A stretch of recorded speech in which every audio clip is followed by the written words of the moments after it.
Good people, what's happening? It's your boy Laws, OSS 980, other side of sports. We are here. We here to talk about it, young. There's a couple things I want to kind of talk about today. It's a little different. I'm gonna jump around a little bit more than usual. Just a few things, you know what I'm saying, went on very eventful weekend. Hold on, let me put my seat belly on one time. My seat belly on. So, let's talk, young. So, first things first. What I want to talk about first?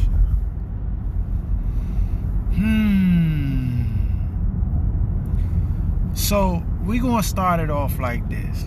Because when I get to this one topic, I'm going to be kind of long-winded. I'm just telling you right now already. I'll be a little bit long-winded. So I'm going to probably say that topic to the end. Because if I start rapping about that jump right now off break, I'm going to be 40 minutes.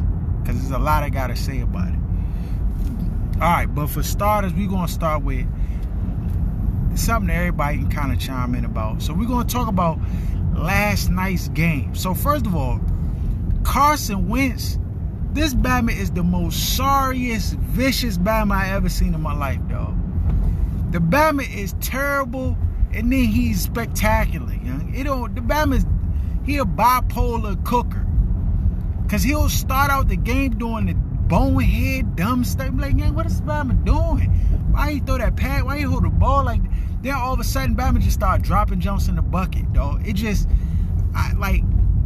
to be his coach, that got to be one of the most frustrating things that ever, because the Batman make you want to Kirk, young, why did he do that? And then he just turn around and just actually, turn into a vicious quarterback in, 2 series. For 2 series in a row, you be like, dog, you got to bench him, young. Get him out the game. He's terrible. And then, next thing you know, you be like, yeah, this Batman's so nice, young. Oh my God, what a pass. Way to get away from them. Now, I know, granted, he was playing against the Dallas Cowboys, and they not nobody special. But, just the Batman is sorry, and then he vicious. It don't make no sense to me. It don't make no sense. So, Eagles won the game, as expected, as predicted. On the other side of the ball, Bonaducci, whatever the Batman name is, Ducci, Denisi, Dunacy, Bonaducci, that's what we calling him, young. The Batman's trash. Get him out of here. I don't even know how this Batman got on the NFL roster. Oh, I do know.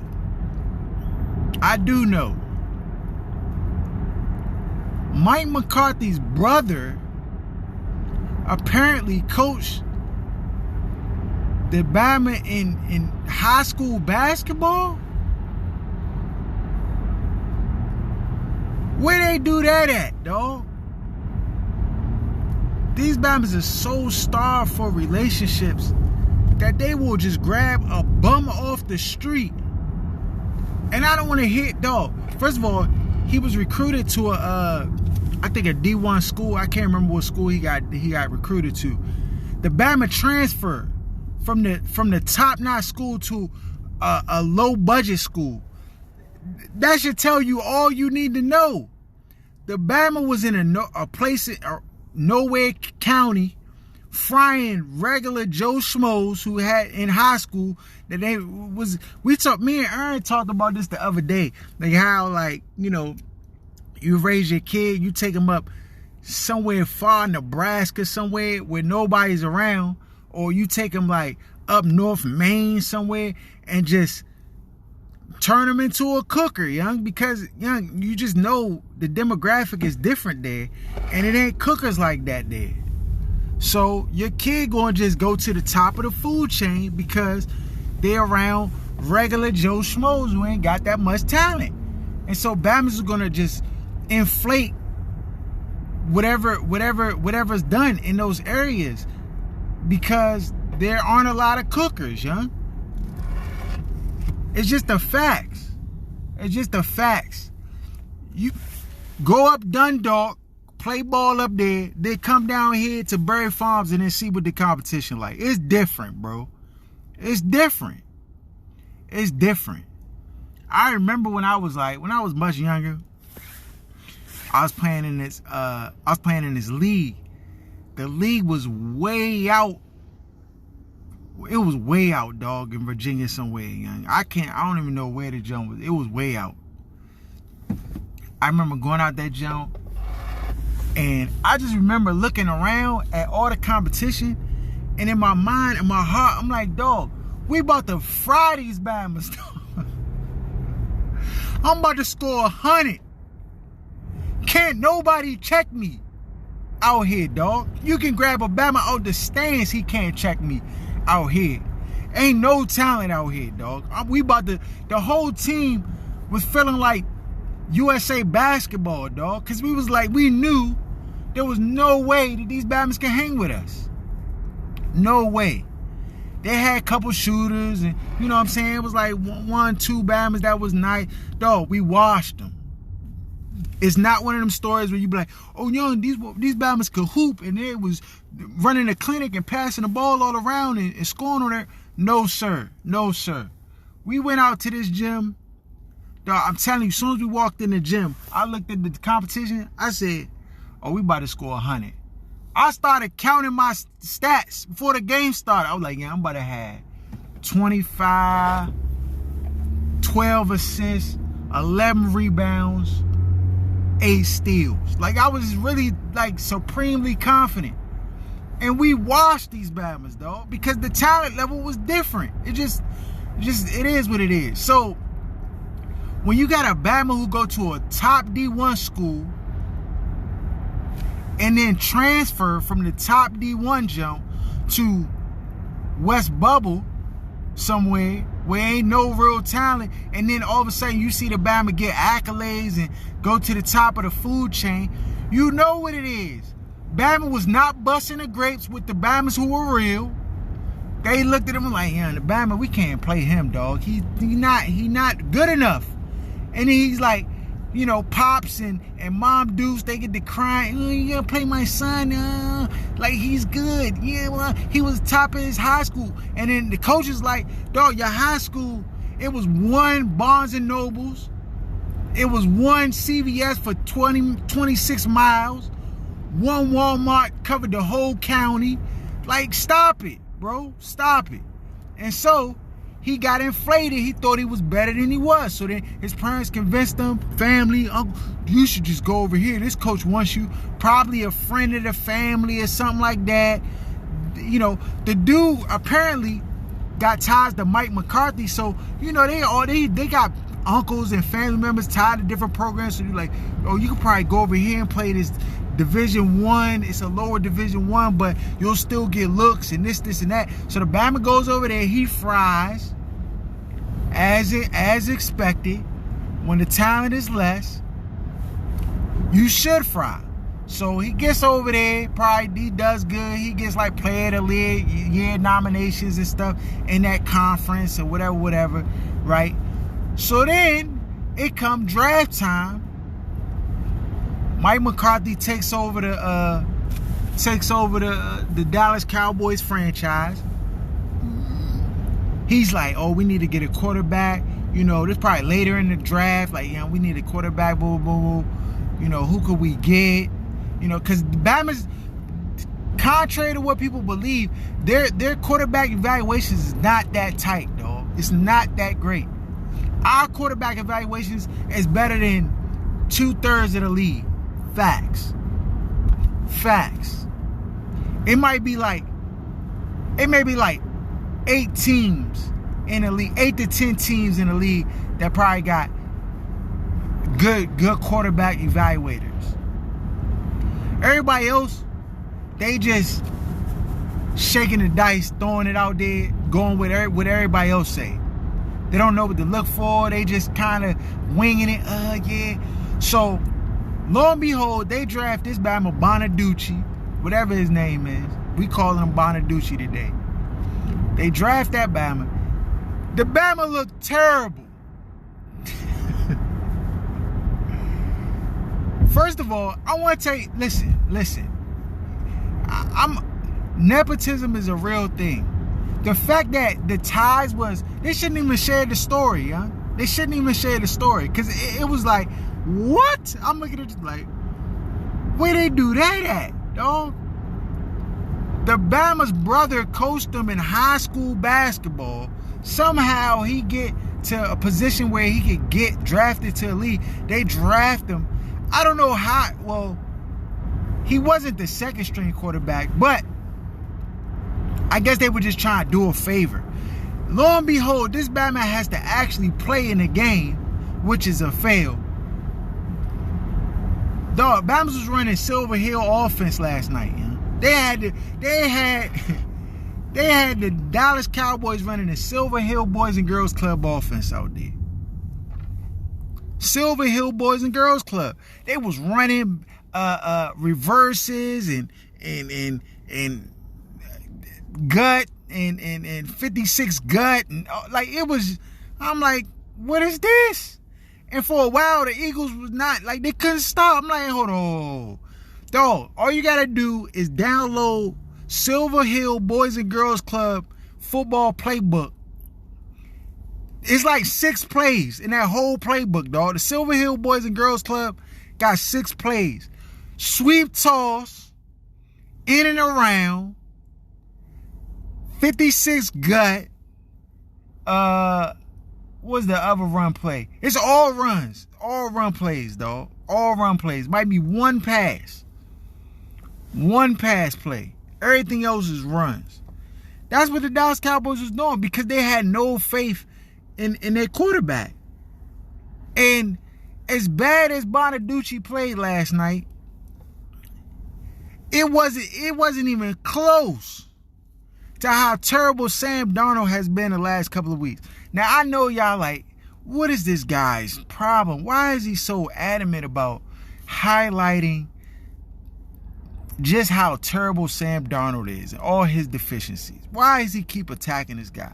The reason I keep attacking Sam Darnold and the fact that he's so terrible is because despite his terrible play week in and week out, not a peep from national media about him being traded, about him not being the guy that they thought he was, about him not being an NFL caliber quarterback, not a peep about, they may need to go to the backup. We may need to start Joe Flacco, who is a proven commodity, a proven quarterback who won Super Bowls.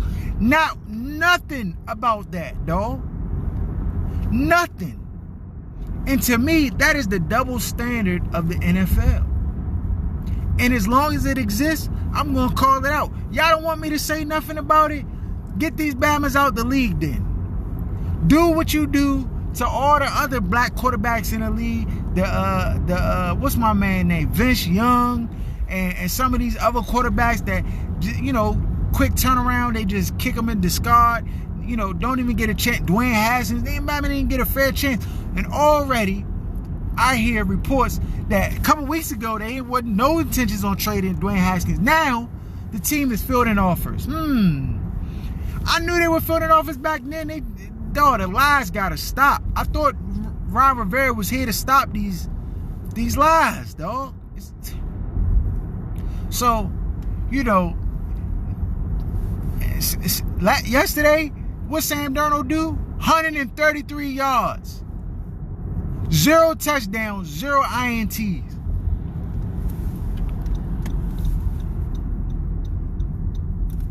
Zero touchdowns, 0 INTs. That's what Sam Darnold did yesterday, dog. I'm going to call out the double standard when I see it. Everybody wants you to believe Sam Darnold. They told you this Bama was great. Now that he's some trash, you don't hear any criticism of how terrible he is.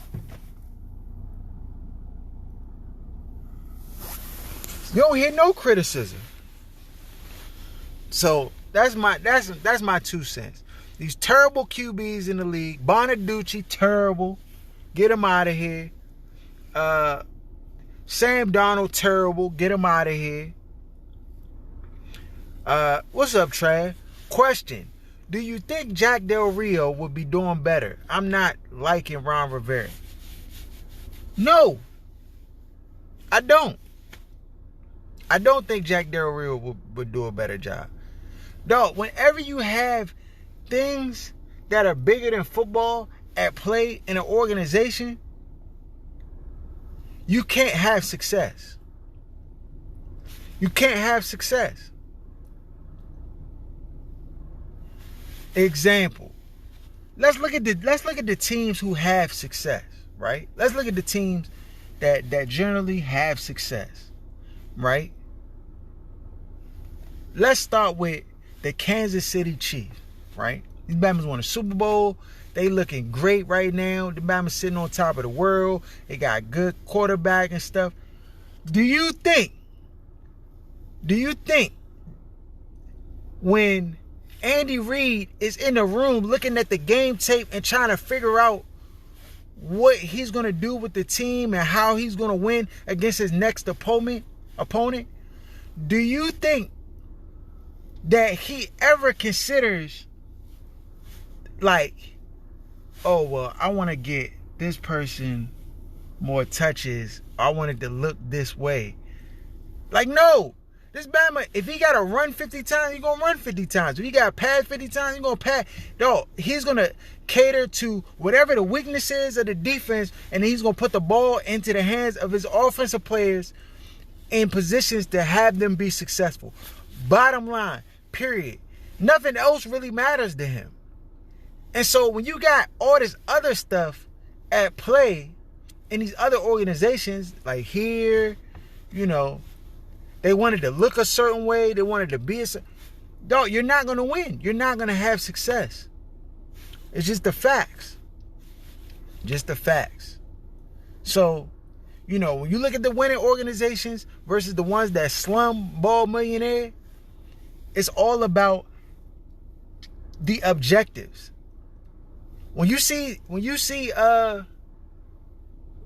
like the Seattle, dog, clearly the coach is in tune with his team. The time that they didn't have success, guess what happened? They put politics over winning. They put politics over winning. Dog, the 1 yard run should have been Marshawn Lynch, and they would have had a touchdown, and they would have won the Super Bowl. Instead, they picked politics over winning, dog. And they went to a pass, which was stupid, and they lost. And that happens all the time. And for here, it's all about how things look, the perceptions, and different things like that. Winning is secondary. And as long as winning is secondary, that's what you're going to have. Okay, so that's 2 topics out the way. I talked about Bonaducci, the Dallas Cowboys quarterback, whatever his name is, he trash. Talked about Sam Darnold and how, as terrible as he's been playing, there's not been one word from national media about him. Not one word. I go online to look to see if articles are being written about these terrible performances from these QBs. I go and look. I'm like, I was like, this Bama plays so terrible. He might have had a historic terrible day last week. Sam Darnold did. So I was like, let me see if they're gonna write something about nothing. Crickets, nothing. You might not even know he even played in the game. Some people don't even know Sam Darnold played yesterday. Then I was like, okay, they got waxed by the Kansas City Chiefs. Well, everybody knew, of course. Then I was like, but let's see what Sam Darnold did. I looked at his numbers. 133 yards passing. As a team, they had 226 yards combined total for the entire game. I'm thinking to myself, well, maybe there'll be an article this morning about how they need to move on from Sam Darnold, how he wasn't the best pick, and this, and that. Nah, didn't see none of that. Nope. So, that's where we are with that. Do y'all want me to go into my next topic? Because my next topic is non-related. It's non-sports related. Maybe I'll just stop this live, and then when I come back, I'll give y'all my last topic, which is not sports related. So I'm just prefacing that so you know before we even get into it. It's like, oh, this brother not talking sports. Like, next topic is not sports related, but it's just something I want to talk about. So I'm gonna end this live. I'm take care of some business, run some errands, and then I'll come back. All right.